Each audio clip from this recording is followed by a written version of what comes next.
Swing it, boys, swing for the fence. Shove it, boys, make 'em miss. Some big league chew and a baseball souvenir. Come on, sing with me now. The Joe is home, sweet home. It's roll, tide, roll. The Joe is home, that's right. Home, sweet home.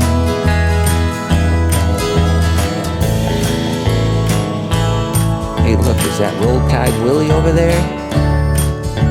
Blitz, Bama, Blitz. We are the Weekly Joe. I'm Paul Graham here tonight with special guest panelist. Looking at him from left to right. I just lost him for 1 second. I've got Roger Myers, man in the Tuscaloosa Bureau. I've got Griffin Smith in the Texas Bureau as usual, and Drew Champlin coming to me right up the road in Hoover. Pass by on the way to Tuscaloosa tomorrow, hopefully. Guys, how's everybody tonight? Doing great. All right. It is game night eve, opening night eve, however we want to call it. Big weekend in Tuscaloosa this weekend. 3 with Washington State, the opening weekend for Alabama baseball. You've got softball with a big event going on this weekend. I think you got gymnastics tomorrow night there. And then basketball, of course, capping it off on Saturday night. We're keeping an eye on the weather. Hopefully it works out well enough for baseball that maybe we end up doubling up one of these up, but we have not heard anything to that effect yet. Rainy day in store for us on Sunday, it looks like, at least based on the forecast. But obviously they'll narrow that down as we go. The Tide hosts Washington State this weekend. It's year 3 under Rob Vaughn, and you heard us, Roger and I, with Rob for a good hour and a half a couple of weeks ago. Great insight from Rob. Roger, what you're around him and talked to him a good bit, but what did you take away from the podcast with him here a couple of weeks ago? Well, the man can talk, and he loves to talk about his team, and he really likes this group, and I think he thinks he has a good deep team, which is probably going to be tested. Probably a couple of guys out. It sounded like he announced on his conference today that he didn't think that Davenport wouldn't be active. Yeah. So that would make some moves around in the infield and outfield most likely. But just how engaged he is when he's talking to you, and how you can give him just a little bit of something and then he can run with it and just exactly. And just expound on it, and just he's very, like you kept saying, he's just very good in that setting. Right. And just loves to talk baseball, loves to talk people, and just loves to talk. And it's always good information, and just doing a great job building a culture and in the program. And I think we're really, really lucky to have him and good hands. And to hold on to him. Drew, it's to me, he reminds you a lot of Nate Oates in the way he embraces this type of media setting. The podcasts that go on Saturday night when they're on the bus coming home, or they just flow home from somewhere, and he just Nate just talks ball, and is very frank about it. Very, very similar, don't you think?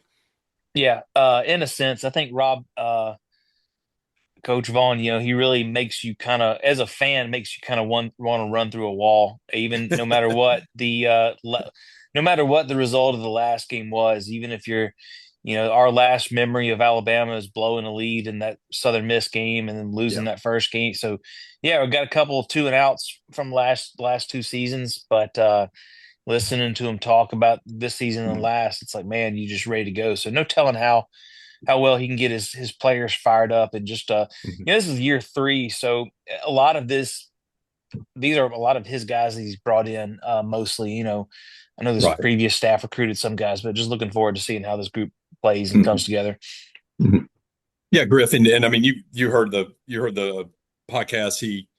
He focused a lot. He did today in his press conference on the whole concept of prepping for postseason. We tried to ask, how's that work? Or do you need to keep the arms fresher? And really, it feels like this year you just got more options and more horses that maybe that's going to take care of itself. Yeah, I think to Drew's point, he's finally got the guys that he's been looking at for, obviously not the individuals, but the kind of collective team that he's kind of been searching out. And he said it for a couple years now that it's the next man up. But to Roger's point, there's some guys that are already dealing with bugs that it definitely feels like Yeah. anyone that Right. steps up, he has the utmost confidence in putting in there. So I think there's high expectations. I know we'll touch on that, but I'm feeling really, really good heading into Right. this weekend. Yeah. Roger, you watch this team more than anyone here, anyone out there combined. You couldn't combine 50 people. You see them every day. You're sitting there every, we're there at the games a lot, but you see the ins and outs and the daily routine. Um, Talk a little bit about the uh, maybe the spirit of competition, the little more kind of the upgrade in talent and what that's doing to elevate this program or what we expect it to do. Well, yeah, just starting with the freshmen that came that he signed this year, they're just so physical, so big, so physical, so talented, and they're pushing guys, for Yeah. playing time. And like Rob says, kick the door down and you want to play, and Purdy's Andrew Purdy's a good example of that. It very possibly going to get an opening day start, maybe at DH. We'll see. I mean, it's kind of trending that way based on the scrimmages over the last few weeks. And there's so many guys that can play so many different places. Mhm. And with the guy out, this guy's out. One guy's sick today. One guy is banged up. Somebody can change. An infielder can go to the outfield, an outfielder can go Mhm. to the infield, a catcher can go to second base, catcher can Yeah. go to the outfield. I mean, that, and then just like, I think you're probably talking about competition for Yeah. positions, but Yeah. And even but day to we day. talked about Rob with this, the competition among just everything they do is a competition. Uh-huh. That they do their batting practice, and then the last few rounds, if there's 8 guys out there, he divides them into 2 teams of 4, and then whatever the scoring system he comes up with, they're fighting to win that. Exactly. Yeah. It's like trying to get to Omaha. Mhm. I mean, it's like if it's putting down bunts, or they had to hit a line drive, or it could be home runs, or just they just give Mhm. them scenarios, man on second, 2 outs, bases loaded, 1 out, or whatever. And then the coaches keep the score. And like when they announce it, when they know who won that little competition, it's like they Uh, celebrate like they just won the title. it So amps up it's the just effort. a very competition driven group that Right. I think will, help pay off when you're playing other people. Yeah. So I was down Sunday for really the final weekend scrimmages. Well, they were kind of setting the rotations. Heiberger and Upchurch were going on either side. I mean, Zane had thrown Saturday, Faye had thrown Friday. So, you were kind of getting an idea how they're going to set things up. The comment I had after leaving, and it tracked with what Rob said today. Upchurch, who's going to get the Sunday nod for the start here. Big physical freshman. uh, You know, he got knocked around the other day. It was all around the zone. He got squeezed a little on the umpire was a little tight on him, and he got hit pretty good.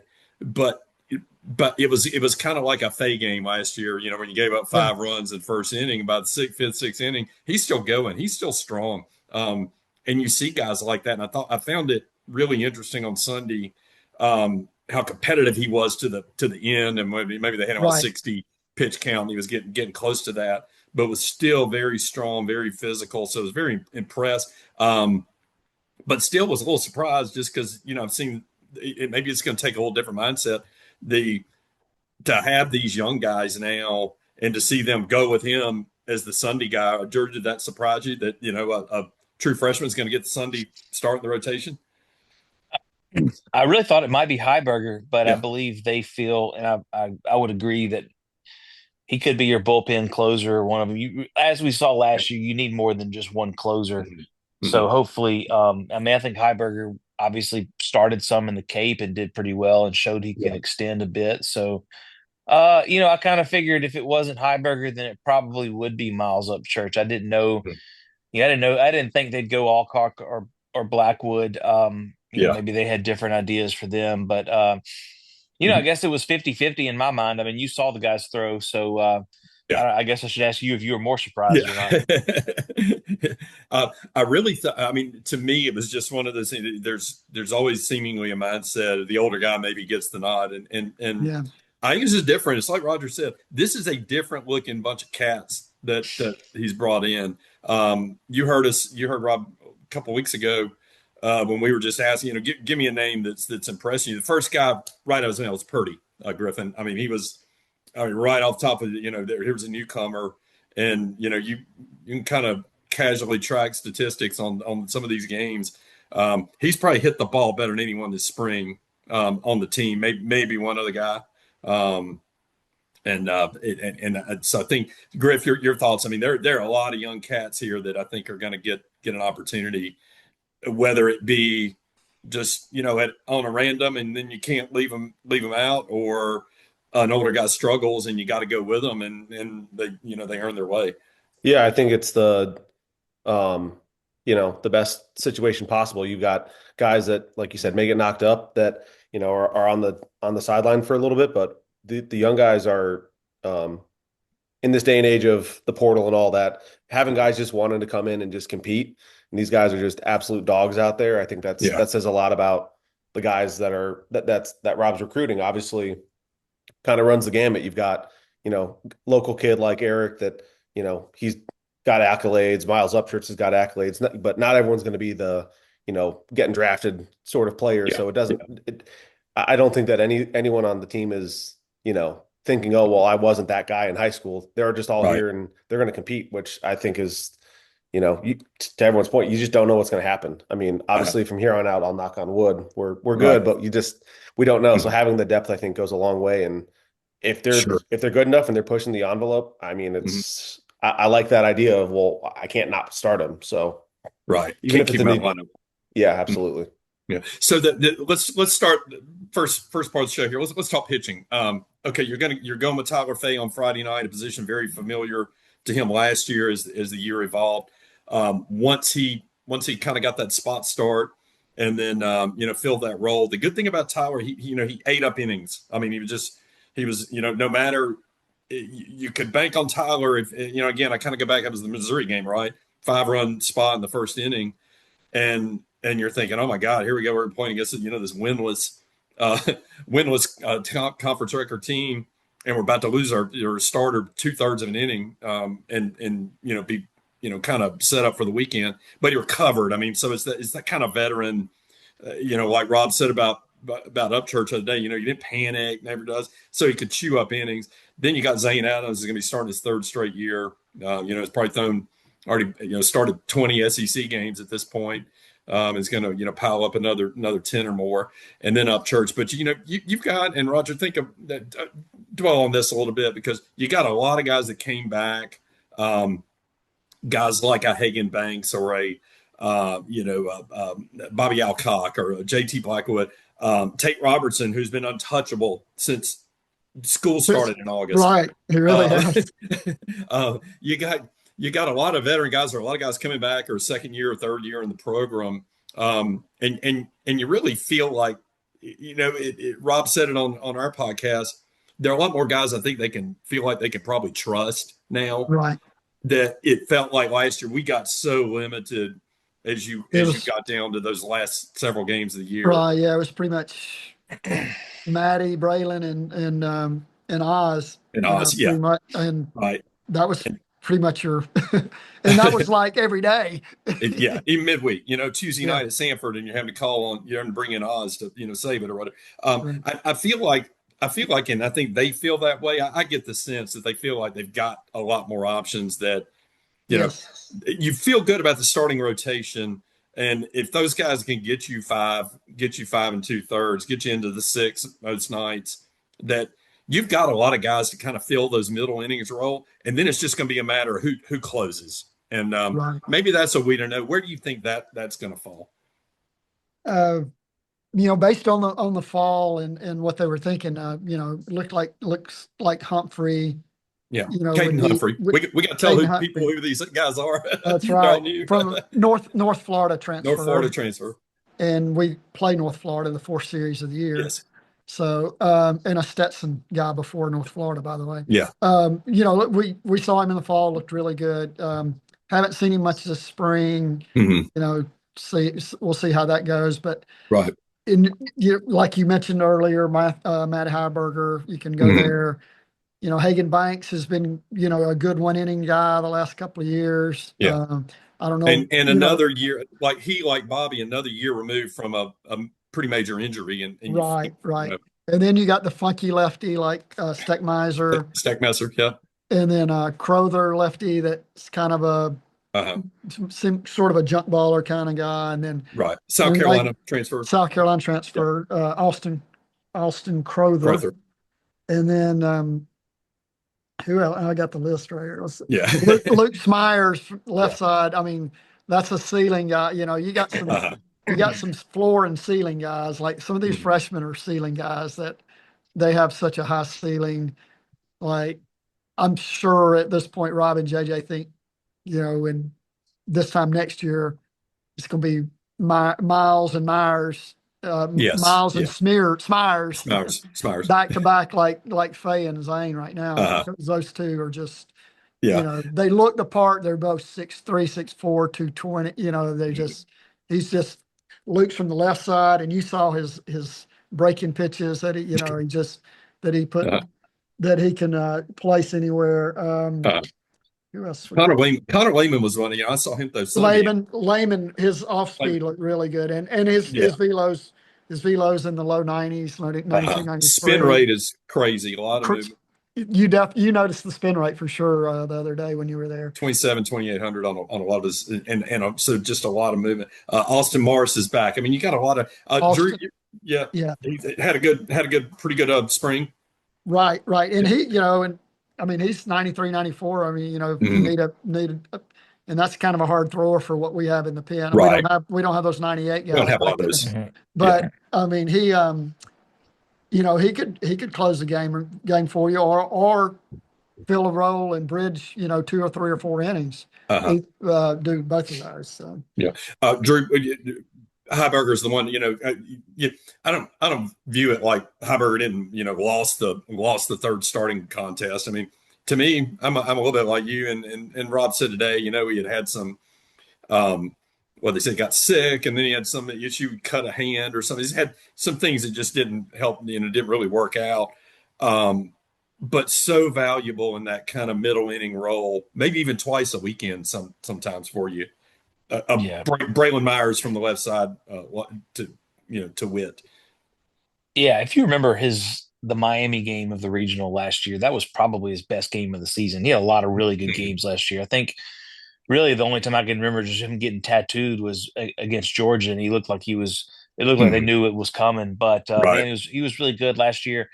I think he's a guy that can, like you said, pitch twice in a weekend. And, if it gets to the deal, I don't expect Upchurch to struggle, but he's a freshman. If it gets to the deal where he hits a wall and you Right. haven't used Matty on Friday or Saturday, maybe you run him out there on Sunday. So, yeah, I think he's going to give you a good 3 to 5 innings every weekend. Just really depends on where they're going to use him. So, looking Right. forward to, like you guys have said, I think the back end of the bullpen will be a lot better, and that or a lot more options. So they just kind of have to step up and be better. Yeah.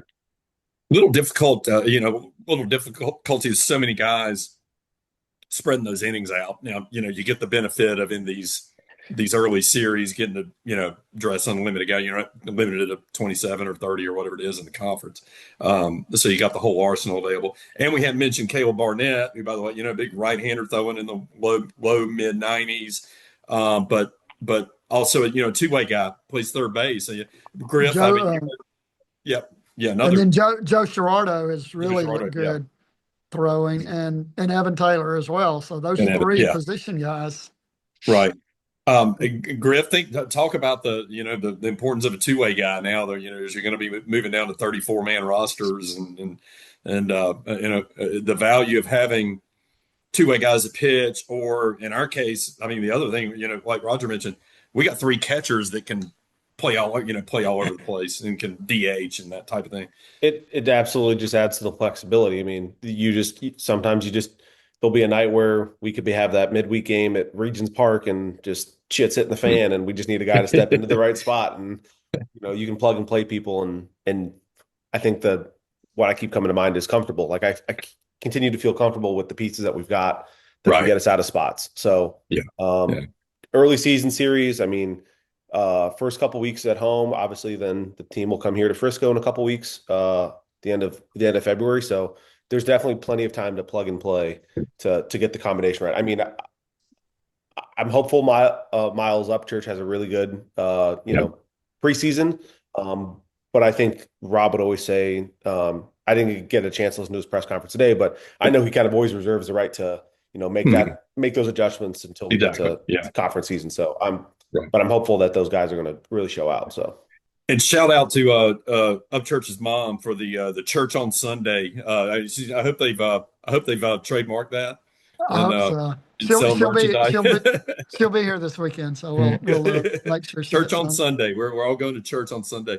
So good thing. Yeah. So again, I've made a point today on the account, on the Twitter account, to retweet his teams have been releasing their weekend rotations, and the SEC teams, but it's pretty daunting. I mean, when you look around there, the SEC, and it's always been that way, right? I mean, weekend schemes, and you look over Arkansas, or you look at Ole Miss has got guys throwing 100 miles an hour. I just when I look at what's being tweeted out by these teams, then I look at what we got. I'm like, yeah, you feel pretty good about it. I don't think we're going to have the fireballers, like you say. We got guys that are crafty. We got guys throwing the low mid 90s. We got guys that can mix pitches, and we got guys that with control. We're not just we're not going to have fireballers overpowering a lot of guys. But I feel pretty good relative to what the SEC's got out there, with a couple of exceptions. Right, Roger? You think you feel pretty good when we get into that? Yes, provided Miles or someone takes that third spot, and Tife and Zane do what they can do, what they're capable of, and take a step forward too. Even Yeah, I mean they've been through the wars, and right.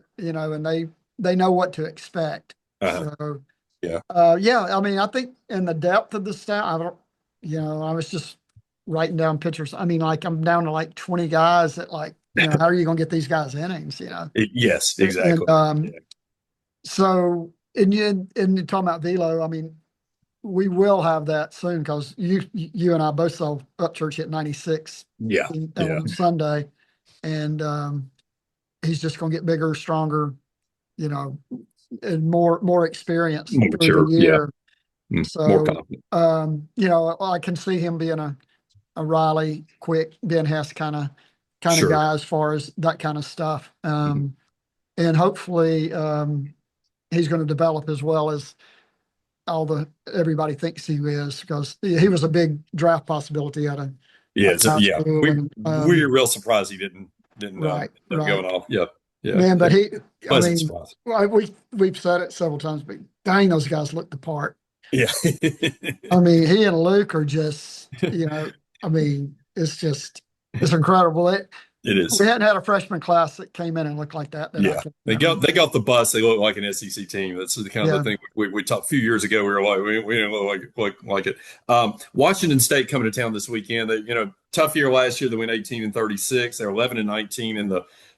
They're in the Mountain West now. If you recall, with the Pac-12 imploding and half of them going Big 12 and half of them going Big 10, and they and Oregon State, probably the best baseball program in the Pac-12, were kind of left out to dry, right? And so they played Pac-12. I'm sorry, they played Mountain West last year. They'll play the Mountain West this year. Then you'll have a reconstituted Pac-12 next year, kind of a mix of some Mountain Wests and some. Maybe even a couple maybe from the American or the Sun Belt. There's a whole mix of them. They, like I said, they went 18-36. One of those teams is that we see a lot early in these seasons where they play the first 3 or 4 weekends on the road to get out of the cold and play a really tough schedule. They went to Arkansas last year. played San Diego State, had a tough start out of the gate and a tough finish. But I did listen to their podcast today with their baseball coach and a couple of their other guys, and they've got despite all that, and there's a couple kind of double edged. You went 18-36. They got a lot of guys coming back. So that's either good or bad, but it's usually good, and that you've got another year under your belt. So probably a little more experienced team. Drew, what do you've watched this sport for years and years, and these games, and certainly we go down that calendar and expect to be 15-1 or 16-2 going into SEC play. But what do you want to get out of the weekend against a club like this? A sweep. But I think with a team like that, you want to be challenged a little bit, I think. But you think about the sweep we had last year to open the season against Bradley. Zane gives up a 3-run home run in the first inning, so you're down 3-0, and I think we won the game. I think it was 3-0 after 3 batters. That's right. Yeah. So all right, that you got challenged right there. So Right. I mean, sometimes that kind of tells you more about your team than if you win 18-1 every game. So Right. you want to. I think I don't know. Baseball's funny. It's they could be a lot better.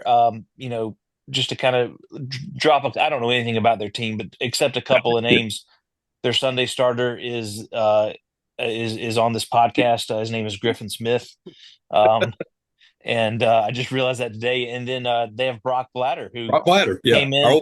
2023 at Alabama. Yeah, came in the same recruiting class as Tyler Fay. So I was hoping they'd be starting against each other, but he missed last year with an UCL surgery. So I think they'll be probably better than they were last year, I would imagine. But if you're an SEC team at home, you want to sweep that series. Hopefully, get a lot of guys some game action. Yeah, Griffin, what can you tell us about Griffin Smith, the pitcher? Crafty right-hander. I think to Drew's point, you come into the season. We'll get there, but my prediction is I think we're going to sweep this weekend. I think we take care of business at home. But to Drew's point, you don't always want to be overconfident, because then we've got a weekend like Columbia where all of a sudden they take it to us one game, and we kind of look in the mirrors and we're like, how the hell did that happen? So we have to be confident, but not cocky in the sense that we can just manpower over them. So. Yeah, I'm excited about just seeing, how many guys they can work in there. Again, if hopefully you win comfortably enough, you can get some of these guys some work and get some of these guys some at bats, because in the fall and in the spring they're getting scrimmages every day, they're getting 3 at bats every other day, or 3 or 4 times a week, and now they're kind of coming up in a more of a pinch hitter role in the 7th inning in a 12-4 game. It's a little different, but excited to get a look at some of these guys and hopefully see the lineups juggle a little, because again, I think the only way to find out, just like Upchurch, the only way to find out if Upchurch can handle that Sunday slot is to throw him out there on Sundays. I want to see that. I want to see Eric Hines out there. I'd like to see Barnett out there. I'd like to see Chirado out there. I'd like to see some of these guys get a couple consecutive at bats, maybe off the same arm, or mixing these guys. Not just a 7th or 8th inning. Exactly. Yeah. I'd love 12-1 to at see bat that or happen. something. Yeah. And again, and Rob said this today. I mean, this may be the only week. We got a couple others, I think. It's one of those weeks where you got these 3, but you got a 2-game midweek. You got 2 games midweek next week that they're certainly going to test you. So I think it is kind of a good way of doing that, and that that's one way to see what you got going into midweek. Yeah, we play at Samford on Tuesday, and then Alabama State comes to town on Wednesday. So so again, you got 5 games in a matter of 1, 2, 3, 6 days, I guess. So that'll test a big pitching staff in a lineup. So yep, exactly. All right, enough about the pitching. I think again, we feel pretty good about the pitching, and that'll take care of itself over time, and as we get to see more of these guys. You can't talk about the everyday lineup on this team without talking about the guy at shortstop, Justin LeBron, the franchise, the chosen one. whatever you want to call him. That most people are calling him the, oh, I don't know, take your pick, second, third, fourth. So occasionally first pick in the draft next year if you had to mock it up today. I will say this, having laid eyes on him in civvies, civilian clothes a couple weekends ago, and then seeing him out on the field the other day, the transformation of him physically, it reminds me a lot. And we talked about it with Andrew Pinckney, Yes. several years ago over that 3-year period. The dude is yoked. He's yoked. Let's just say, isn't that what the kids say? Yeah. And They did. They may not anymore. It might be something different now. But yeah. The guys today, Osterhouse and Adams were on the press conference. Did the first, it was about 15. They did about 10 minutes, and then Rob did about 10 minutes, and they talked about him a lot and just what an animal in the weight room he is, and you can see that now. So I mean, as polished as he was the day he got to campus, now he's got the body to go along with it, and something we know, so the speed of that dude now, he's really turned himself into just an elite runner. Roger, day to day, I mean, you see it every day. Just, over the course of a season, 55 times. What are you seeing now? See something new every day. I mean, just watching him field ground balls, make throws, make tags. But and then Rob said this too. The running is really. I mean, he's been fast. I mean, in 2 years he's 24-1 on stolen bases. I think he'll get 25 bags this year if he's not already on second or third or hits a home run or double or triple every time. But I mean, he's probably gonna walk a lot. Yeah, depending on how he ends up getting protected. Yeah, if we protect him, that's gonna be key. I mean, every scrimmage that he was on first base and most of the time on second base, he stole the bag. Mm-hmm. And we have some pretty good strong arm catchers. We got some guns back there. Yeah. And typically easily. Right. I mean, there's a couple of close calls, but I mean, he doesn't get caught. And the anticipation and the baseball awareness, his lead and his jumps are elite. I mean, it's just everything about him. But that's what came about. Elite speed. The speed is just elite now. I saw 3 stand-up triples within 2 days. Yeah, coasted into third. Right. You look up, the ball's hitting the wall, and he's rounding second. Yeah, we've got him listed as 6'2", 190 on the roster. I would dare say he's packed a little more muscle on than that even this year. Yeah, I mean, it looks 6'3", 195, 6'3", 200, somewhere in there. But right. You can just tell. Just seeing him walk up to the plate, it's like it's different than the little skinny little kid that was there 2 years ago. His first year. Yeah, and Drew, the thing about him, I mean, again, you go back, if this guy goes top 5 in the draft, even top 10 for that matter, I mean, it probably is going to be the highest draft pick we've probably ever seen out of here, right? And I think it was 7th is the highest seventh, ever. Seventh is that was 7th. Yeah.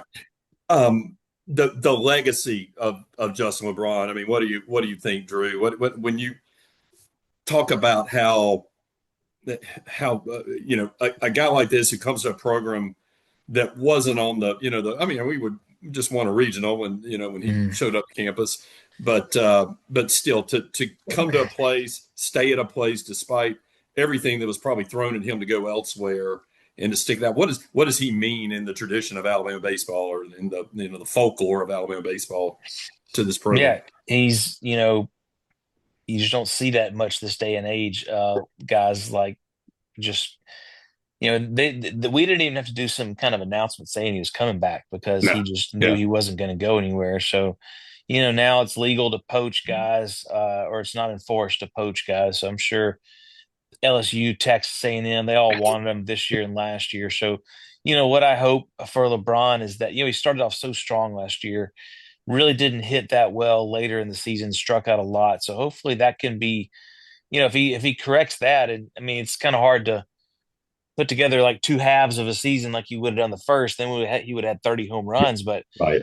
if anybody can do it in the country, there's probably five guys, and he's probably one of them. So he has a year like that. I mean, he could even go number one overall, depending on what's there. And you get some help around him, and you get Faye and Adams to pitch like the veterans that they are.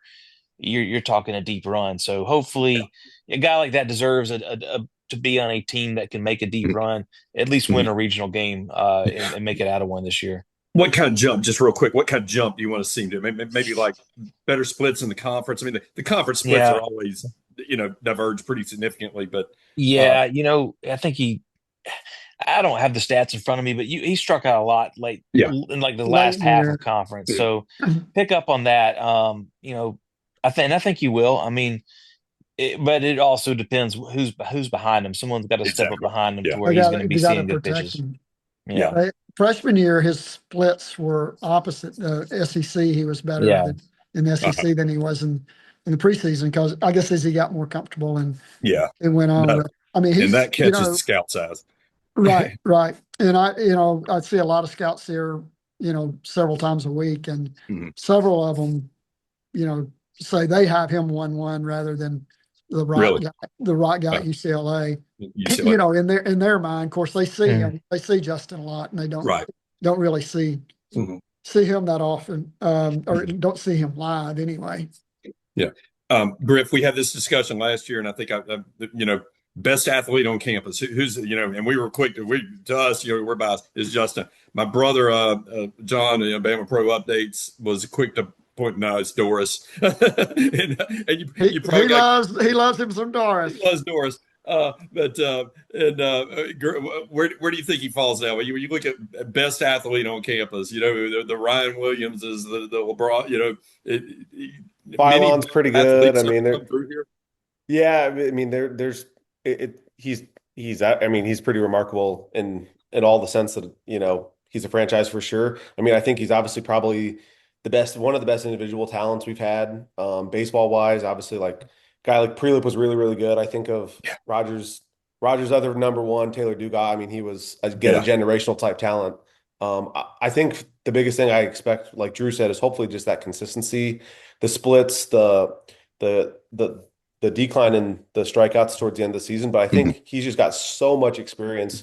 He's had Team USA experience in the past. He's seen pitches from just about everyone in the conference, and the new guys probably won't throw anything that he hasn't seen. But I'm hoping that finally this year, anything that may have tripped him up in the past, he can just slow down.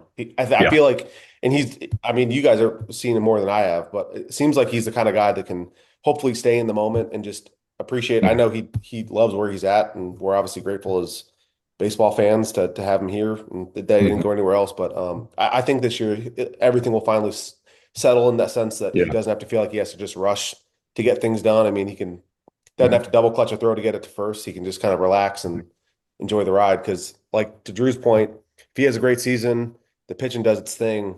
Watch out. Yeah. Roger, opening day, you think we see Jason Torres back at third where he was last year? I mean, we were kind of hoping it'd work out. He ended up at first, but it's a little like Rob said today. So much of where you play a guy depends on what other guys are excelling, and if and you kind of have the luxury of you can plug guys and play Torres at third, maybe because of. I would say almost certainly. He's been there more than anywhere lately. And I would assume or project that Luke Vaughn will start at first base. Play first. And then I would think, just kind of based on what I saw today, that Osterhaus had kind of moved over to second, and they were playing Holt out and left some, but they flip-flopped that the last several days. Okay. And today just during infield, it looked like, I would say, based on what I saw today, Holt would play second and Osterhaus would play left. In game one, it'll probably change twice over the weekend. Right. So we're talking about Brennan Holt, who transferred in, actually had been to Oklahoma State and LSU and South Alabama, but played regularly for South Alabama. Primarily some center field, some second base. But he's transferred in. A smaller guy, but very athletic. It seems like pretty versatile type of guy, but very typical of this club, of a guy that you could plug in a couple of positions. And then the other you mentioned is Justin Osterhaus, and he was actually on the press conference today. And after he was off, Rob made the point of just how athletic a guy he is, and what a LeBron's kind of one of one on that team, but he's right up there with him as far as athleticism is the point he made, and that's who he was. He's transferred in from Purdue Fort Wayne, IUP Fort Wayne, I guess is famously shut down their program at the end of last year, and so when they disbanded, he landed here. So it's a good bat to have, but that's kind of what you might expect on the infield initially. The outfield maybe a little in flux. Obviously, Christensen comes in from Oklahoma, and as Rob mentioned today, had just a bad break on his leg, kind of a freak type deal. Guy that played right field for them last year when they came here, actually hit a home run against us last year. Probably don't expect him back until it was Sam Christensen. I should say the name. Probably don't expect him until into SEC play, a couple or 3 weekends in, maybe. That's what Rob said today. Yeah. Like early part of the SEC season is what he said. He was on a scooter one day, and then I guess I saw him again another day, and he was on a scooter at the banquet, and then the other night he was on something I'd never even seen, but it was a little kind of knee crutch. Knee crutch. So he was on the tractor today. Yeah. and a scooter. Scooter before that. So for those of you who don't know, of course, Bryce Fowler manned right field today. Our right field Rangers loved him. He's going to shift over to center this year and be there day in, day out. We expect Peyton Steele in right field. I mean, that's going to be hard to keep him out of the lineup. I saw a tweet where Rob said that Bryce and Peyton would definitely start in the outfield this weekend, and that Logan Davenport was not available this weekend. Not available. Yeah. And Logan transferred in from Northern Kentucky. Yeah.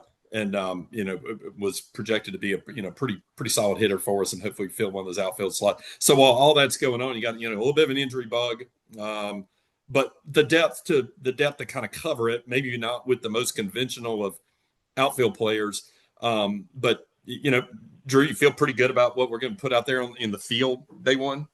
I hope so. I'm always one like a freshman to play every day. I love to see those freshmen because you hadn't seen them, even though it may not be the smartest thing to do to roll out 7 freshmen in the opening day lineup. But I think of guys like Eric Hines and Evan Taylor, who I believe have had pretty good falls and springs and have bright futures. And we're not even really talking about them to be a game one starter. So hopefully they'll get some shots too. But I think Peyton Steele's going to have a really good year. I think he made the most of his chances last year. I thought he'd get more of them, but he's a guy that he could have a big weekend from him. And right, I don't know if Christensen or Davenport was supposed to be the corner outfielders or not, but I think Steele's got a real good opportunity to take the ball and really roll with it after this first weekend. Yeah, and Griff, that's the kind of thing you like to see. I think is a guy you recruited in from day one who paid his dues a little bit, goes off in the summer league, has a big summer up in is that the Cal Ripken League that they're was playing in with the big train. Our big train. Then just goes and grabs it, by the cojones, and he's in the everyday lineup, even though you bring in all these guys around him to kind of upgrade the talent, and you see a player develop. Got to be good for your program to see development of players like that, even in today's environment. Absolutely. And I was going to say, I don't want to get ahead of myself, but he was my guy as far as if we were thinking of the kind of the, biggest jumper, mainstay contributors. He had, he got some playing time last year, but not nearly as much as I think he would have liked. But I think he's a guy that, again, to your point, he's going to be in the lineup this weekend. I think he's going to just have an absolute tear. I'll go on record for saying for that. I think he's just, local kid as far as Alabama's concerned, but he's got all the stuff. He showed it last summer playing against all sorts of different kids, but yeah, really good to have the homegrown talent stick around. That's not your, Justin LeBron, of course, top tier guy, but Peyton's Peyton has a really, really bright future. So I'm happy to see him have success and glad that he'll be starting this weekend. Yep. Roger, Andrew Purdy, Cartersville, Georgia, freshman, 6'2", 210. Again, another grown ass man that we brought in right out of high school. Yeah, Where, I'm looking at him out there. He does not look like a freshman. where do you see like kind of again Rob was very quick to point out that name when we asked about guys. Where would you see him in the lineup? More of a DH or first I would base? imagine DH. Yeah, he's been playing some first base, and he played a little bit of Mm, a third early on, like in the yeah. fall, but he hadn't been over there this spring that I've seen. But he can play either of those spots. But I mean, I think it's like Matt Stairs, professional hitter. Dude's just a hitter. I mean, just put him out there and let him swing. Yeah. And like Yeah. Rob told us that night, he said, he's got the confidence where he feels like he should be the cleanup hitter right now Mhm. Yeah. for the team, and Uh-huh. he can really swing the bat. Yeah. And I would not be surprised if he's the DH tomorrow. Or he'll definitely play some this weekend. One of those, yeah, yeah. Speaking of guys that can really swing the bat, Eric Hines, Drew, 6'3", 230, freshman out of American Christian, Tuscaloosa, locally homegrown guy. He hit a ball last Sunday while Roger and I were watching that went on the top of the playground and was out there in about 0.6 seconds. I mean, that If thing yeah. it was a rocket. A bat like that, where do you see that? Where do you see him projecting eventually? It really just seems like he's a gamer. I don't know how many strikeouts he's had. I think freshmen kind of struggle with that, Yeah. and I feel like he may have had a lot in the fall. Roger, you can correct me if I'm wrong. He did. He had a poor fall. I mean, Okay. Yeah. he Tough hit fall. Yeah. some long home runs, but Mhm. he had a Yeah. tough. He's made much better contact Yeah. So this spring. he goes into Clemson and he hits a home run. Now, bear in mind, I should preface anything I say about any of these players. I Yeah. have not watched an inning of or a pitch of fall or spring practice. I didn't go to the Lipscomb doubleheader because I think it started too late for me. And so we watched the guys last year. Seen videos of Hines in high school just crushing balls, and Mhm. I think Coach Vaughn even said that they think he could be like a first round draft pick in a couple years. So Yeah. I really hope we have a couple of freshmen who just somehow Mhm. win starting jobs. Uh-huh. Maybe they have to kind of Wally Pipp someone who's injured. I think Yeah. that's probably going to happen at just don't know who or what. But Hines is a guy that, if he just, some guys are better in games than they are in practices. And so if he gets his chance and, he's hitting bombs and stuff like that, then you got Mhm. to keep running him out there. So looking forward to seeing how his career develops. He takes Oh, a violent swing. Mhm. That ball that that, ball. Yeah. that ball was what, 111? Was that Yeah, when? that ball will look like a comet And flying then through the ball. the double he hit off the wall and right was 108, I think. I mean, it Yeah. was like on consecutive swings. It's just like, Uh-huh. Right. The ball Caleb Barnett hit on the Friday night a couple ooh, weeks ago went about, was a 460. lot like Pinkney's in the regional, that went all the way to the Hugh Culverhouse Jr. School of Law. But I think the thing you kind of struggle with, Griff, with these young guys is while there's adjustment to what are these guys throwing? Get sliders. I didn't see anything like this in high school or even on the circuit. If they were playing kind of, a guy like Barnett, a guy like Hines, some of these guys have got to see a lot more of that stuff. Is sometimes it's defensively is the adjustment is where can you put them? You can only put so many guys at first base, which is maybe, quote, the easier position to play. There's only so many guys you can DH is just finding a defensive spot for them, right? Yeah, trying to make him, you got too many pieces to put on the Yeah. play that you don't have. So I think we've talked about we do have two midweeks coming up, which I think you guys I haven't looked at our past schedules. This seems like an awfully early start to Uh, an away midweek game, let yeah, alone that just a midweek Sanford game game is period. usually on up in April, maybe. Mhm. But I think it just gives us more opportunities to play guys, and all the out of conference games matter. It'll be Yeah. certainly interesting, big picture, what the Mhm. committee decides to do with RPI and strength of schedule and all of that. But Yeah. I think um, I always think you do guys disservice not to at least give them a chance. I mean, who knows what's going to happen with the roster and everything else Yeah, moving when it forward. turns over. I think it can't hurt to give guys a couple innings, whether it's a midweek game or, Mhm. on the road to figure out, what they've got. Because if you don't play them, you won't know until you get You live want to, arms. yeah. So Roger, talk about the one thing we had covered in the position players and such, the catchers. Very unique catcher room. Our good friend John Chumber will not like that colored room. Um, you got Will Platner, who's wear the 3 this year as the captain. You got Johnny Lim from Down Under. That'll be his walk up tune, and we talked a little bit about him before. Thunder And down then under. yeah, and then you got Vaughn, back from an injury and recovered, but was out all last year with an injury. Luke Vaughn back from I guess this is gonna be his sophomore year. He's technically redshirt sophomore, I guess. Um, you got 3 guys that can catcher. Not to mention Brady. Zach Johnson, who's had Well, surgery and Brady Neal. Brady. Yeah. Oh, so yeah, Brady. That's it. Yeah, I was missing Brady.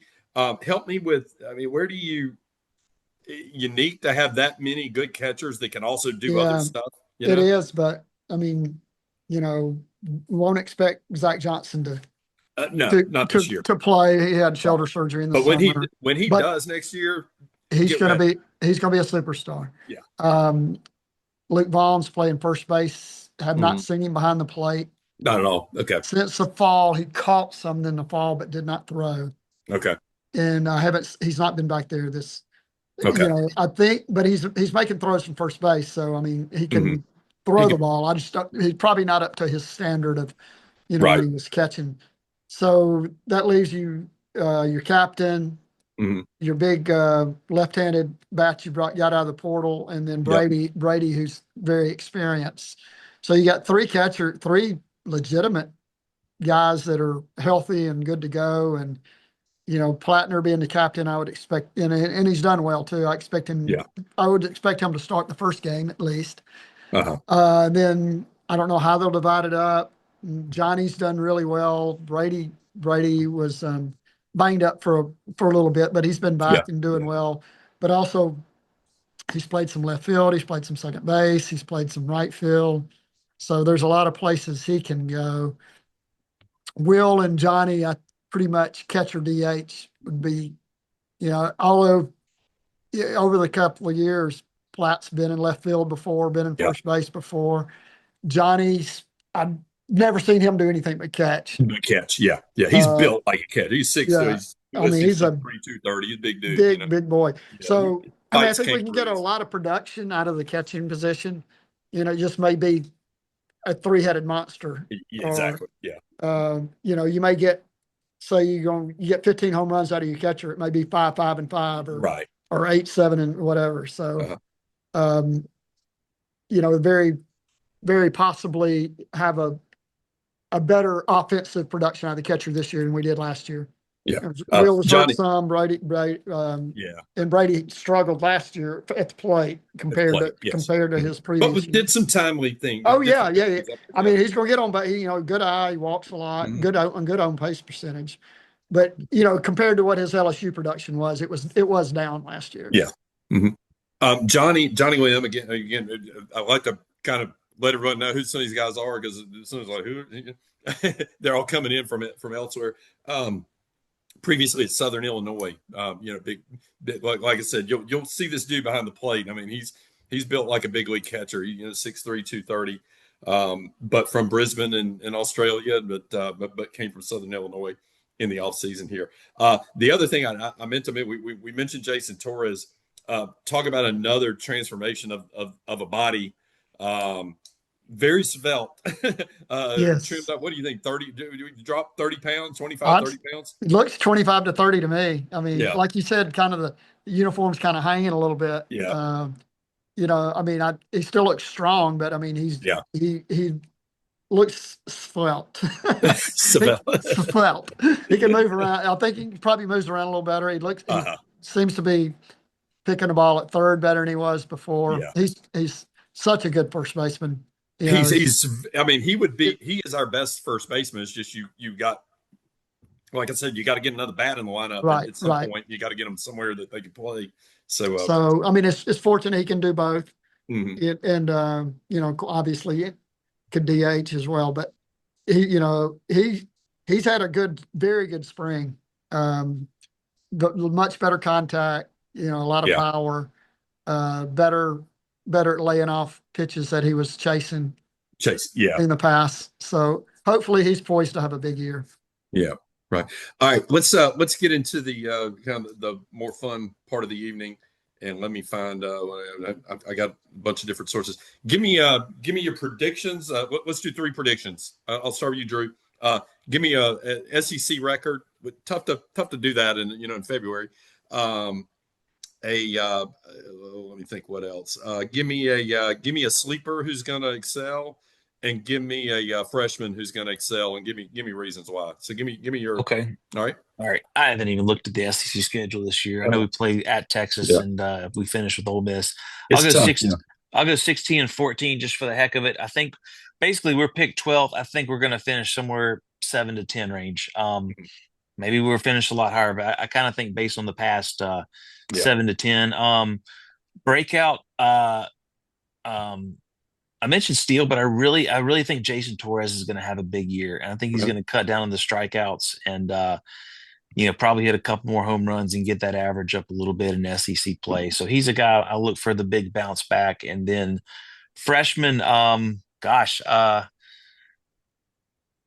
there's a hitter. I want to say I think Purdy's going to hit 15 home runs this year. I think he's going to Yeah. keep himself in the lineup a lot. And my big bold prediction about another freshman pitcher is, and this is without me seeing him throw a pitch. It's just let's see what Yeah. happens. Caleb Barnett ends up being a big key bullpen arm by the end of the season. Maybe like an Alton Davis kind of guy. Maybe he's not the closer, but he ends up Come and being a get an big inning. arm. Yeah. Get heated up for an Now inning. Roger, I don't know. I know Roger's seen him, so he's Yeah. kind of looking at your face. Freshman Alton Davis. There you go. Yeah, Freshman Alton yes, Davis. yes. Freshman Okay, Alton Davis was pretty electric. yeah. Over here. That was some fun times. And like you said, 16 and 14. People might say, well, you went 16-14 last year. You go, so much of it depends on your schedule. We got we got the benefit of playing Missouri last year. 10 teams got the benefit of playing Missouri, 5 didn't, right? And it was a little unique situation. Now they played about beat our ass one night, but we managed to pull a sweep in that series. So much of it depends on who you get paired up with, and you can look at schedules right now and tell there are 3 or 4 teams that are going to get a free ride. Texas. Yeah. Texas being one of them. Ole Miss has a tough one, but we have a tough one too, I think. Really So tough. We got tough one. We got tough yeah. one. So But people need to understand, and we've been saying this sort of thing for years. 16 and 14 is not created equal year after year after year in this conference. It's we might be on a scale of the team last year was a 75 on a 1 to 100. We might be an 85 this year and go 15 and 15 or 14 and 16 just because the schedule is so rough. Yeah. It's just the way it plays out. We were 16 and 14 last year, and I felt like we just botched the Florida Friday, Vanderbilt Sunday, and the LSU Friday. So you were that close to winning 17 or 18 and hosting. Yeah. Of course, there's probably some we could have easily lost, but I tend not to think back to those. Yeah, no, those don't count. No, that's right. Yeah. I feel like Griff, we should have been 19 and 11. But Griff, give me a SEC prediction and give me your breakouts and give me your freshman. SEC predictions. I'll be on the positive side. I think we'll go 17 and 13. I think we are better than what everyone has been telling everyone else on the internet that we are. I think I will add a secondary prediction that we will not get swept on the road. We play at Texas. We play at Tennessee. Those are not easy places to play. We've got additional. I think we all agree. Maybe we may not be as tough as Ole Miss, but we've got a serious schedule ahead of us. We go to Oklahoma. I know.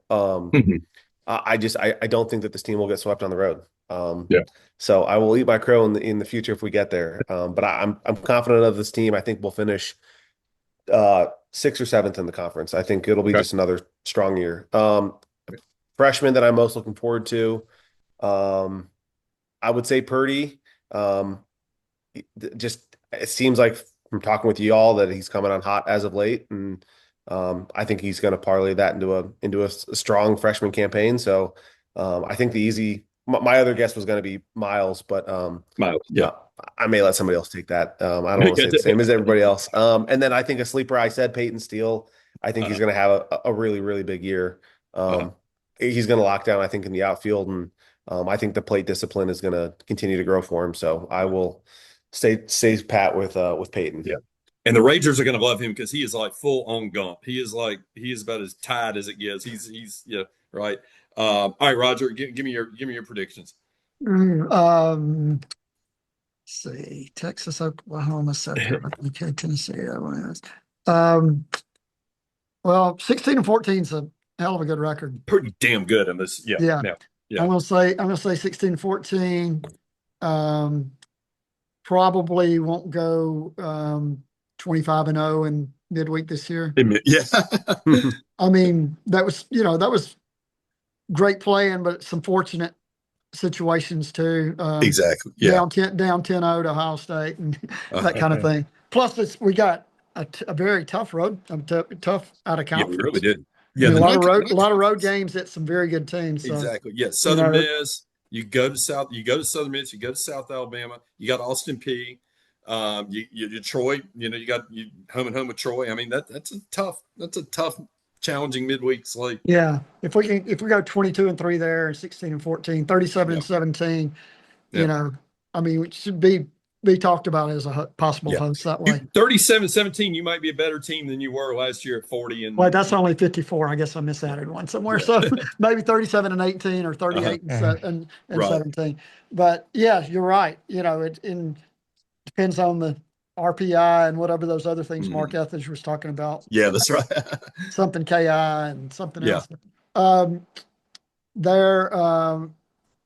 People have talked about Peyton. I was thinking when I was sitting at the park today watching that, I thought if Peyton gets 150 at bats, he'll hit 15 home runs. He's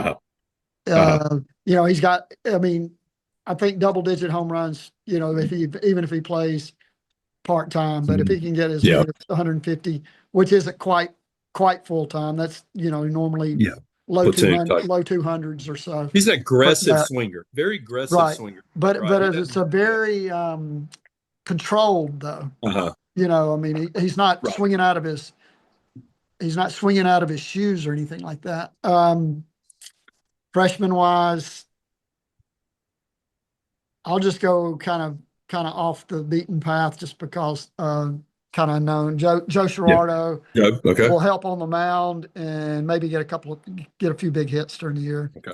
I mean, but I've got more too though. Like if Evan Taylor gets some at bats, if he gets 50 at bats, he'll have 7 home runs. I mean, the dude's got that kind of power. Eric the same way. So Caleb's got power. I mean, power. Krobergers can fly. I mean, he gets some doubles and triples if he gets a chance to play. Right. So it's just be interesting and hopeful to see those guys get some legitimate chances because since Rob's been here, Justin's the only freshman that's had more than 20 at bats. And most of them had 10 or less or 5 or less. Barely got on the field. Exactly. Or just got to pinch run. Right. So, I think about the freshmen. Last couple of years, we've had a lot of freshmen transfer out, and we didn't lose any of them to like LSU, Mississippi State types. I mean, not saying they're bad players at all, but we lost. You kind of look. I can think a couple went to like Stetson, St. Louis, California. Baptist. And they're looking for a chance to play. So, I think that may have something to do with we may see more freshmen play. I think John Lim's going to have a huge year. I keep thinking of all these guys that are going to hit 15 home runs, and then hearing Roger say, well, if this person gets, well, then we may hit 300 home runs this year. So really looking forward to seeing how this all plays out. We haven't even talked about JoJo Williamson. I know he's injured, I believe. Just a little note. And then Roger, I don't know how long he's out for. He practiced today. Oh, okay. So quick note about him. I know he's had a pretty good, when he's been healthy, pretty good showing in second. I was flying back from Las Vegas from a work trip about a week ago Wednesday, and I'm on the window seat, and some guy comes up, sits in the aisle. He sees me wearing an Alabama hoodie. We start chatting a good bit. It turns out he lives in Hartselle. his dad is former major league relief pitcher Steve Woodard, who pitched for the Yep. Brewers Uh-huh. a little bit. He's on the Mitchell Report too, which the kid volunteered to me. His son's name is Wesley, big Bama fan. He said he thought JoJo was one of the best high school hitters, or maybe the best high school hitter he had ever seen. He's a few years older, but he's a guy kind of, if he gets a chance, I'm looking forward to seeing him play. But we got a lot of depth in the middle infield, and I know he's coming back from a little injury here. JoJo was 7A hitter of the year 2 years ago, and with Peyton Steele was his teammate, and Bull was a year ahead of him. They were a year ahead, and Blackwood too. They had a hell of a team. Yeah. And then let's see, one more. Are we doing bold predictions, or is that included in what we just? No, go ahead. Go ahead. Make it bold. You make a bold one. Yeah. All right. LeBron wins the Golden Spikes. Okay. It's 365 with 25 home runs, 80 RBI, 20 doubles, 7 triples, and 25 stolen bases. How many strikeouts with 25 homers? Is it going to be a Robbie Shelton type thing? Kobe Shelton. Kobe Shelton. Right. Strikeouts would go down, but 50 would probably be a fair number. All right. Well, if he gets 25 home runs, he's gonna cut the strikeouts down a little bit. Yeah. Megan Dennis, our who's been with us since from day one, couldn't be with us tonight. She was out. While she's more cultured than we are. I mean, while we uncultured hicks are doing this podcast about baseball, she's at a show, a play or something. My predictions tonight, to include, other than the shtick that we're never going to lose a game, we're going to sweep every weekend. She goes 17-13 in the SEC. She says a freshman not in the starting lineup is going to win SEC Freshman of the Year for us. So who's that? Is that going to be Hines? Who's that? Who do you think that would be? Wait, she said what now? She said a freshman not in the starting lineup, like tomorrow. Opening day starting lineup. Yeah. Yeah. It's going to win SEC Freshman of the Year. Who would, if that was going to happen, who would it be? Well, if Purdy's in the lineup tomorrow, that would leave Taylor, Evan Taylor, Hines, Barnett. She's probably leaning more toward Eric. Okay. Unless she's just saying one of them, she doesn't really. Yeah. No, she didn't say specifically. Okay. And then her other is Christensen's going to come back from that injury and be a big sleeper for us late in the season. I like that. I just hope. Again, he's off that leg, and hopefully, it sounds like the recovery is going pretty well. At least from what Rob said the other day. We'll see about that. So that's hers out there. For me, I hate to be boring, but I mean 16-14 in the conference. It just feels like 16-14 in the conference based on the schedule, based on the way it lays. I mean, again, it's just tough to pick. To get to 16-14, it just means you didn't get swept, which is good, But maybe you got a sweep in there somewhere, but it's hard to go up and down that schedule. And like last year, you could say, "Hey, we're going to sweep Missouri, and this is going to vault us." You don't have that this year. And so that automatically, if you took last year, overlaid it with this year, you got the sweep at A&M, which is still pretty remarkable. You got the sweep with Missouri, but then, you had a couple of weekends, you laid eggs and you just didn't come out there. I think it'd be tough to get more than 16-14, but 16, I think the conference is going to be a little more compressed. Don't y'all? I mean, Texas was kind of ran away with the regular season and could do it again because of the schedule this year, but I think it's going to be a very compressed. I don't think Missouri is going to go 3-27 this year. Maybe it's 6-24, but I mean, I don't think that bottom end is going to be that bad. And Mississippi State's going to be so much better. Everybody thinks that. And it's going to be a tough team to play. So I'll go. South Carolina's going to be bad. Should be bad. Yeah, so that's true. And we do fortunately get them. I guess we go there, right? If I've got to go with a breakout guy from our guys, our guys that have been there a minute, I'm gonna go Bryce Fowler. I think the move to center field, I think what he hit 260-ish last year. Six home runs. Yeah, I think his power goes up. I think maybe the speed numbers go up. I said from it, you've heard me say this for a couple of years now. I think Rob wants to be more of a running, kind of a gritty running station to station team. If you don't have guys just blasting homers left and right, although everybody's predicted 15 home runs here for everybody.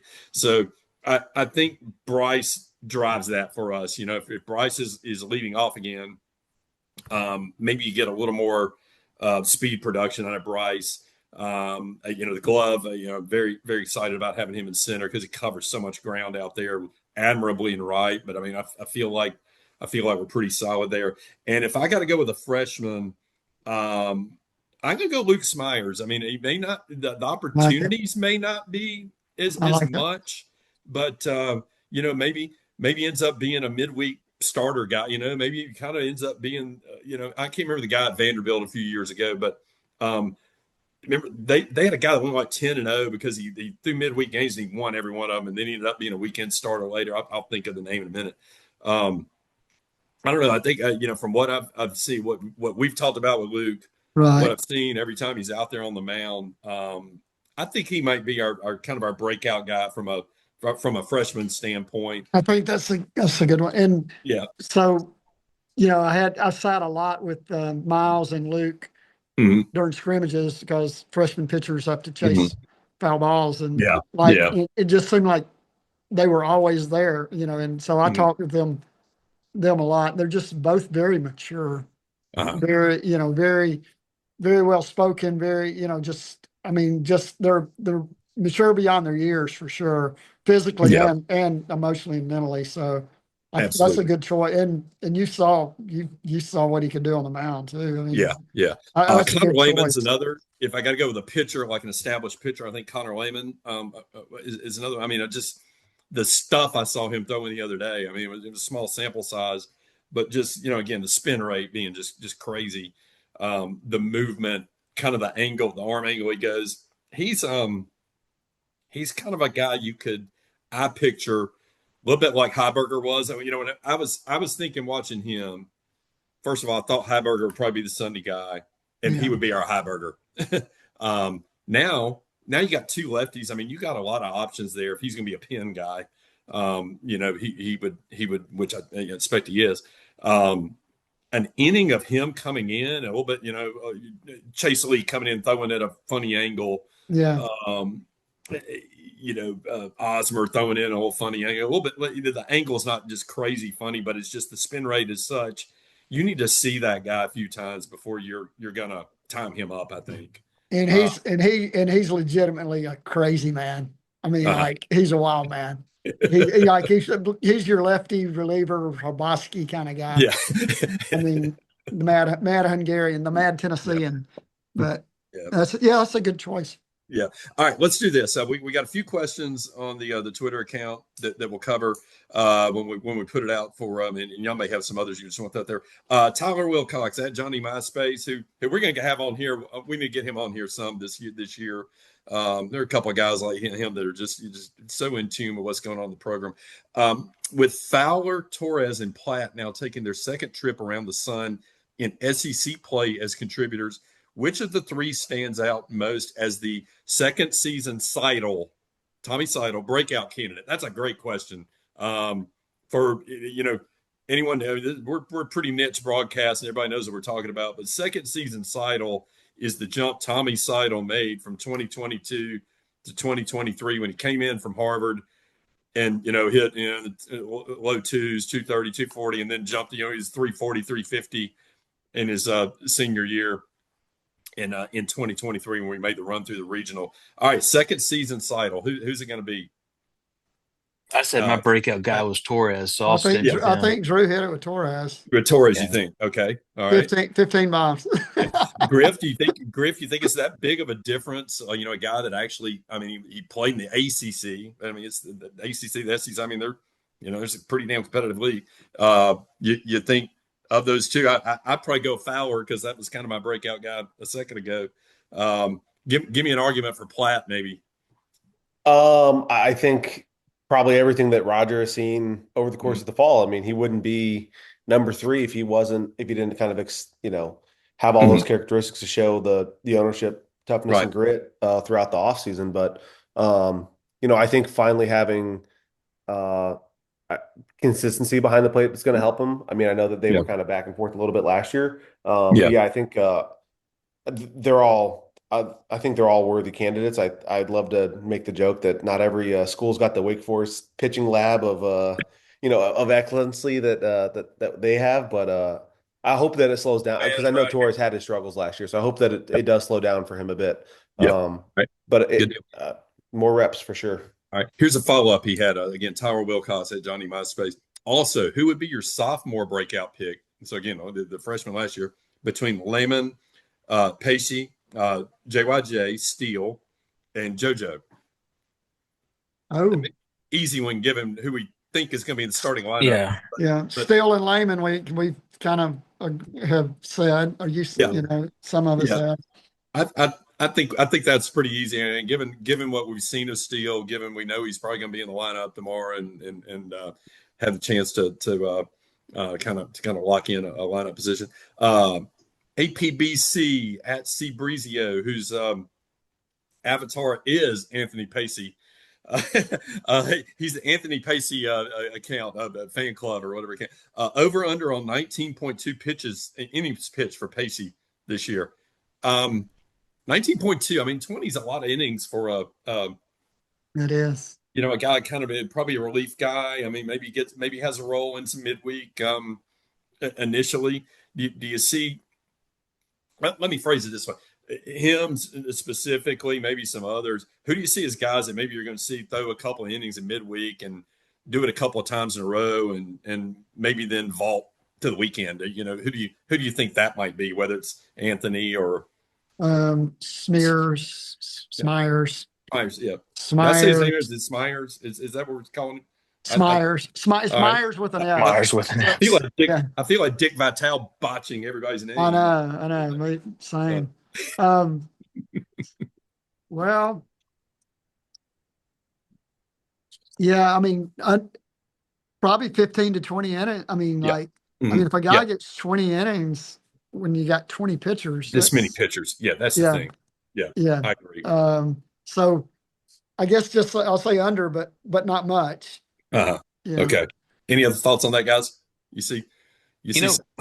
Who would start on Wednesday at Alabama State? Is Pacey a guy who could have a chance to do that? Well, I mean, I guess depending on what they're doing this week, I'm kind of thinking in my mind. I was thinking, okay, Smyers and Blackwood will start Tuesday and Wednesday. Okay, that makes sense. That's me. That's not. Yeah. I don't know anything, but that's just my thought of who it probably would be. It's not going to be Maddie. I mean, you wouldn't think. Maddie's going to be your weekend. You're going to see Maddie twice on the weekend a lot. Right. So I would think those two were kind of next in the pecking order. But and we're not going to have two midweek games very often. No. So, that's still a young guy coming off injury. I mean, maybe he gets 15-ish this year and then is in a really good spot to build on that, and hopefully the following year have a bigger role. Right. A couple more. Coach Mo's burner at Big Mo Burner. Avatar is Coach Morrison. What player will hit the first home run? And with our catcher room, could you see this being a case where we run tandems a lot just to get guys in the lineup? Who's leading off? Is it Fowler? I call him for the first home run.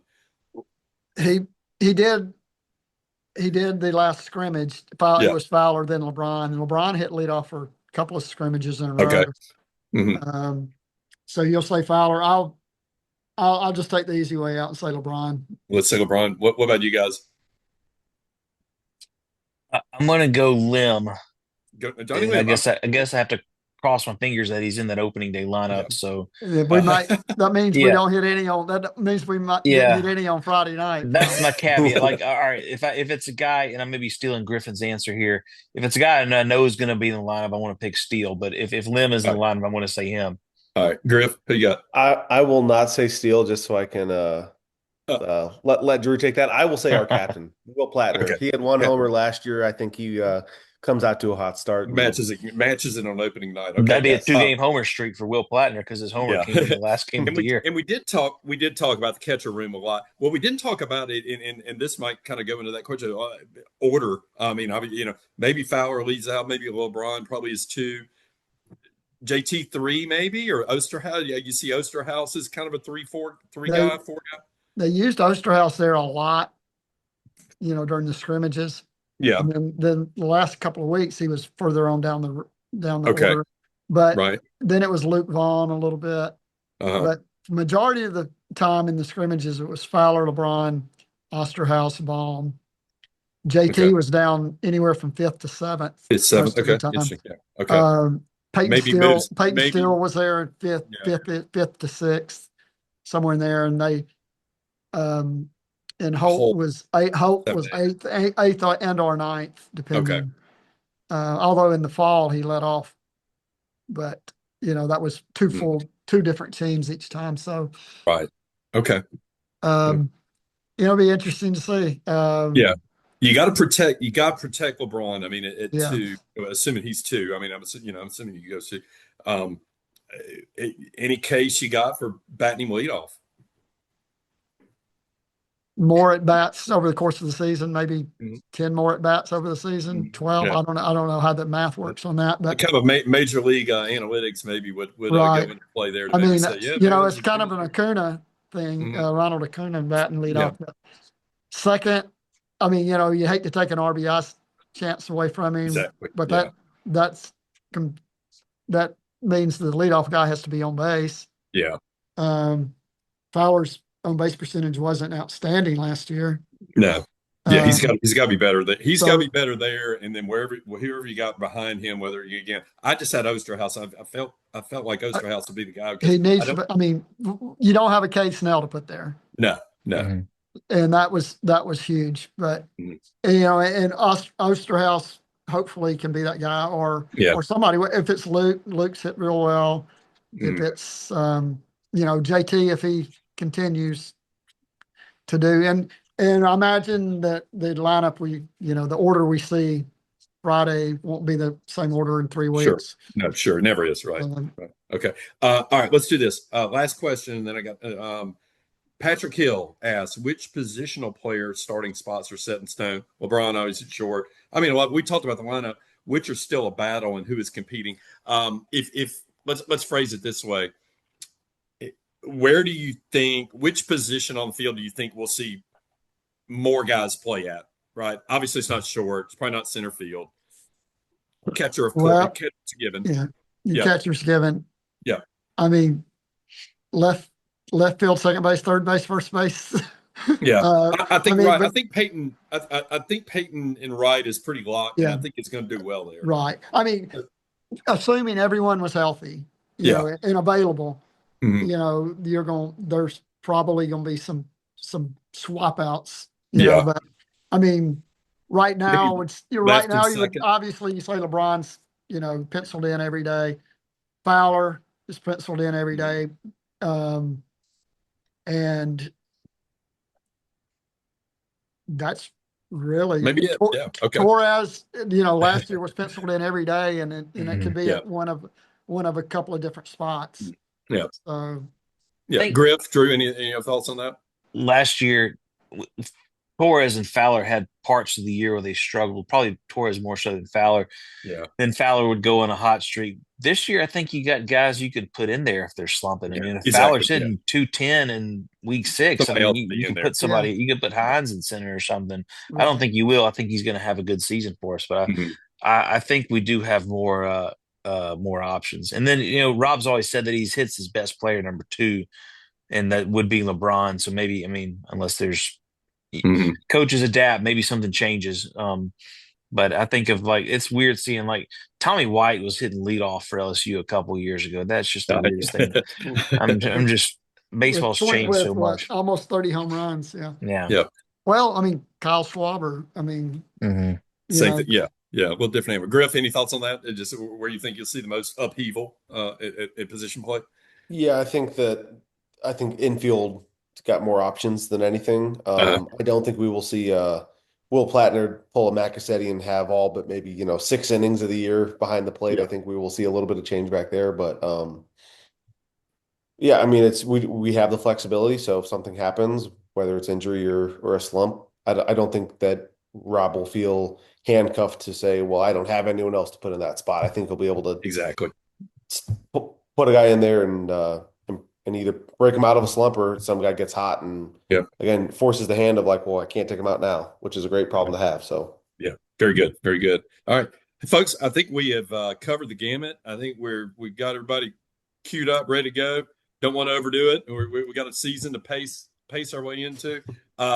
Alabama, Washington State opening weekend tomorrow 4 p.m. Saturday 2 p.m. Sunday 1 p.m. Keep your eye on your communications in case the weather on Sunday ends up pushing that game. I'm just saying that in my mind. I don't know where the decision point is, but a lot of rain in the forecast for Sunday, and so we'll just see how that one goes. I will report. I just retweeted it. The Washington State baseball team is practicing under the lights at the Joe tonight. They tweeted that out, so they're there in. They got there good. Yep, made of crimson. Is their hashtag on that. So a battle of a couple of crimsons this weekend. Guys, it was fun. Enjoyed it. One more thing real quick. Okay, since we were talking about home runs, how many home runs we're going to hit as a team? Ooh, how many we hit last year? 94. 94. Okay. Less than 100, yeah. More than 100. You think more than 100? Okay. Well, we're going to Omaha, so yes, we're more than 100. That's right. I'm going to say 110. 110. Okay, significantly more. I mean, we're all sitting here predicting these guys to hit 15 home runs each. So, I mean, we should pick more than. I mean, I'll go 108 just to. All right. If we want to. That's about what we hit in 2023. Yeah. Oh, is it Griff? okay? I'll say 105. 105. Okay. Yeah. Oh, I'm going to go on the low end of what's the lowest here? 105. Yeah. I'm going 102 or 3. I mean, I think we'll hit more than last year. I think the team is going to be a little more station to station, a little more, play for a run here. I think the pitching maybe dictates that we've got, a little better pitching, and we don't have to rely on it so much. So I'd like to think we hit more 94, but I'm not going to go much more than that. I'll go. I know if Megan was here, she'd say 130. So that's right. Yeah, that's right. We'll put that as her guess. Yeah. And as Rob always says, if you're listening to this and you're close to Tuscaloosa, get to the Joe. Don't wait. Absolutely. Big week. Like I said, big weekend in Tuscaloosa. Just keep your eye on the schedule, but plenty going on. And this is how the spring is there. I mean, there's hoops, there's gym, there's softball, baseball there. Let's get out and support the team. You've heard Rob talk about it here and at the banquet and all. Just incredible facility, incredible crowds, and when the place is packed and we got good crowds and we got a good club going. It's a really special place, and let's make it that. Again, Weekly Joe. I'm Paul Graham for Roger Myers, Griffin Smith, Drew Champlin. We'll let Bandcamp take it away. We still got our theme song. We'll catch you next week as we talk about next weekend's games, and we recap our hopefully sweep over the Washington State Cougars and a couple of midweek games. Enjoyed it. We will talk to you all again very soon. Swing it, boys, swing for the fence. Shove it, boys, make 'em miss. Some big league chew and a baseball souvenir. Come on, sing with me now. The Joe is home, sweet home. It's roll, tide, roll. The Joe is home, that's right. Home, sweet home.